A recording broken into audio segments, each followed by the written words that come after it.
Good morning everyone, সুপ্রভাত, শুভ সকাল। কেমন আছো? আশা করি ভালোই আছো। তো একটা ছোট্ট গল্প তোমাদের সঙ্গে শেয়ার করছি।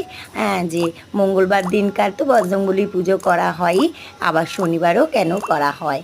তো বজরংবলী যখন হনুমানজি আমাদের যখন লঙ্কায় গেছিল, তখন রাবণ ওকে শনিদেবকে উল্টো করে ঝুলিয়ে রেখেছিল।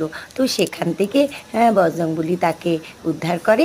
তখন শনিদেব বলেছিল যে আমার শনিবার দিন পুজো হয়, তাই আজ থেকে তোমারও পুজো হবে, তোমাকে যে স্মরণ করবে তুমি তার তখন তোমার ভক্তদের তুমি বিপদ আপদ থেকে উদ্ধার করবে। তো সেই জন্যে আবার শনিবার করেও আমরা বজরংবলীকে ডাকি বা জয় হনুমানকে ডাকি, যে যাতে আমাদের বিপদ আপদ সব উদ্ধার হয়ে যায়। আমার কেন, আমি বলি ভগবানকে সবার বিপদ আপদ থেকে উদ্ধার করো ভগবান। জয় বজরংবলী। টাটা, বাই, ভালো থেকো, সুস্থ।